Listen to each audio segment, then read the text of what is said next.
Hello dear viewers, welcome back. Once again, I am here with a new presentation on a well-known poem, The Felling of the Banyan Tree, written by Indian writer Dilip Chitre. Let me introduce myself. Myself, Professor Meshramkar Sunetra, Assistant Professor from Department of English, J.A.T, Arts, Science and Commerce College for Women, Malegaon. The present poem is about the cutting down of an ancient banyan tree. This banyan tree stood in the yard of the poet's ancient house. The cutting down of the banyan tree seems to signify the cutting down of the roots and the movement to a different and more modern atmosphere. It is signified by the move to Baroda. This poem is written by Dilip Chitre. He was born on 17 September 1938 at Baroda. He died on 10th December 2009 in Pune. He was a teacher, painter, poet, critic, filmmaker, translator, and magazine columnist too. He was a winner of Sahitya Academy Award. So, Dilip Chitre. Dilip Chitre was a bilingual writer. He wrote in Marathi as well as in English. The present poem was first published in 1980 in the anthology of poems Travelling in a Cage. His poems have the theme of exile, alienation, self-disintegration, and death. So first, we'll focus on the poem, The Felling of the Banyan Tree. This poem focuses on particular time in the family history when a drastic decision was taken by the poet's father. This decision involved the demolition of houses on a hill and cutting down of a huge banyan tree which stood there for centuries. The poem is an autobiographical poem. The family of the poet was uprooted from Baroda to Bombay. Now Bombay is called as Mumbai. Here, the banyan tree symbolizes the life of the poet. So it is metaphor for Dilip Chitre's life. Now we'll focus on the text. My father told the tenant to leave who lived in the houses surrounding our house on the hill. One by one the structures were demolished. Only our own house remained and the trees. Trees are sacred, my grandmother used to say. Felling them is a crime, but he massacred them all. The Shevga, the Audumbar, the Neem were all cut down, but the huge banyan tree stood like a problem whose roots lay deeper than all our lives. My father ordered it to be removed.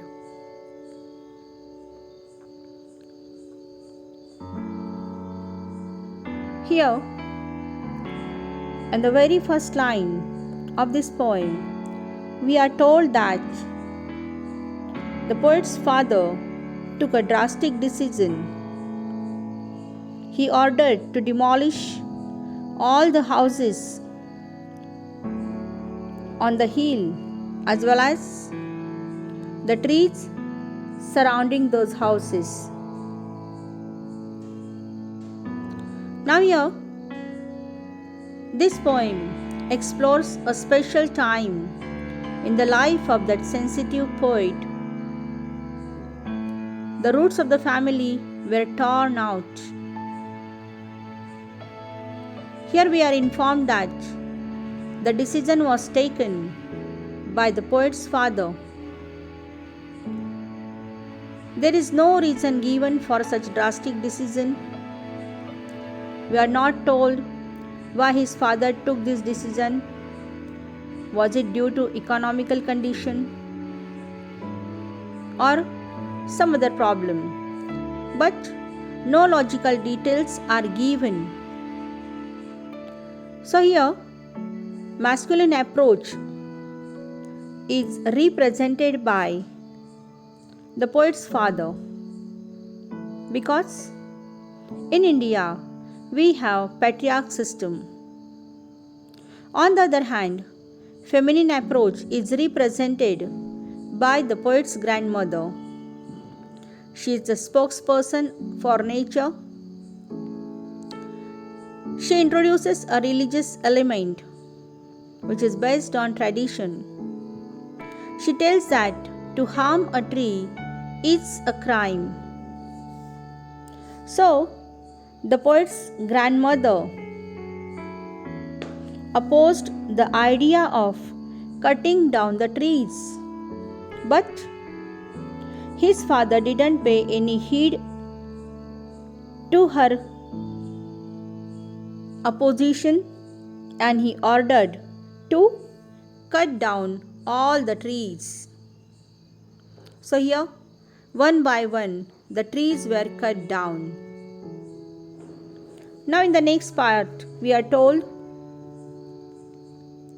the banyan tree was 3 times as tall as our house. Its trunk had a circumference of 50 feet.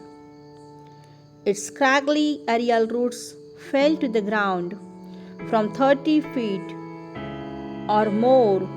So first they cut the branches, sawing them off for 7 days, and the heap was huge. Insects and birds began to leave the tree, and then they came to its massive trunk. 50 men with axes chopped and chopped. The great tree revealed its rings of 200 years. We watched in terror and fascination this slaughter. As a raw mythology, it revealed towards its age. So, the poet has described the scraggly aerial roots of the tree.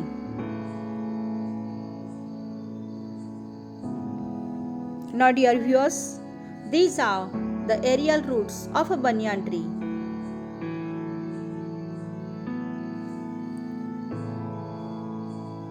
Now here we are told that the banyan tree was cut down. In the second part of the poem, all details are given. We are told that it took 7 days to cut down the tree. 50 men were there to cut the tree, and the whole ecosystem was gradually brought down. Perhaps it was extinguished. The great banyan tree was helpless to resist. It was hacked by 50 men. When the speaker watched the cutting down that banyan tree, he had 2 emotions. He watched everything in terror and fascination. At that time, Dilip Chitre was not a grown-up man, but he was a teenage person. And therefore, with awe and terror, he watched the whole scene.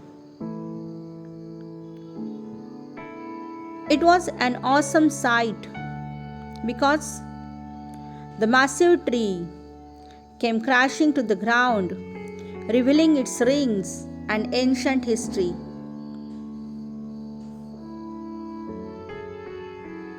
So here, this is the ring of a banyan tree, and from the rings, one could guess the age of the tree. So here the poet says that as a raw mythology revealed towards each its age. So here we are told that the tree was nearly 200 years old. The great banyan tree was hacked by nearly 50 men. It is something out of a battle or a war. In fact, this falling does seem to foretell the coming environmental struggles that are still ongoing globally, but especially in countries like India, this problem is more serious. Dear viewers, these are the aerial roots of a banyan tree.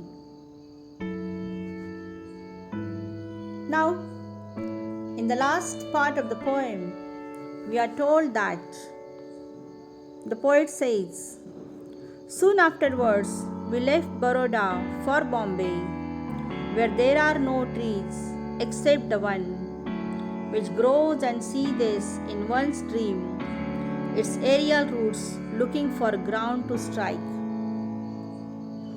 So afterwards, the family moved from Baroda to Bombay, and there were no trees at all. But only one tree was there, and that tree visited the poet in his subconscious mind. Here we are told that the massive banyan tree visits him in his dream, but the tree is angry, perhaps because of the way the tree was mercilessly cut down. The roots of the tree need nourishment from the earth.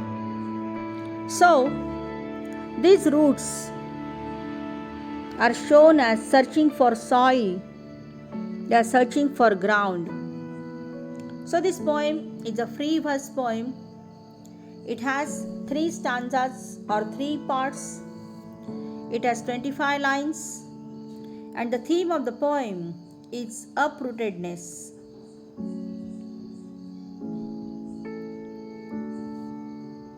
The tone of the poem is conversational tone.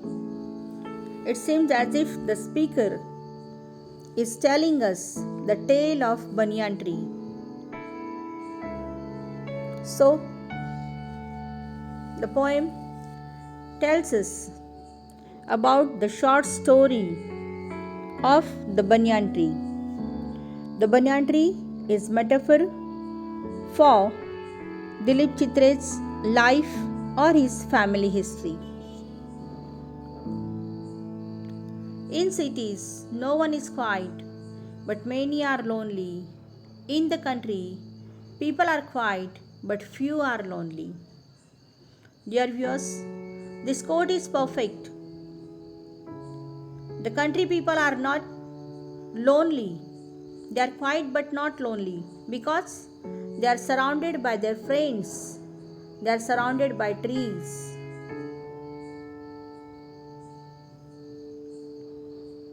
Human beings are the only creature in this world who cut the trees, made paper from it, and then wrote "Save Trees" on it. Dear viewers, forests, jungle, trees, plants all produce the oxygen we breathe. They are the lungs of the earth. If we destroy them, we destroy ourselves. So, it is our responsibility to save this earth to save this nature, we have to save the ecosystem. So, thank you.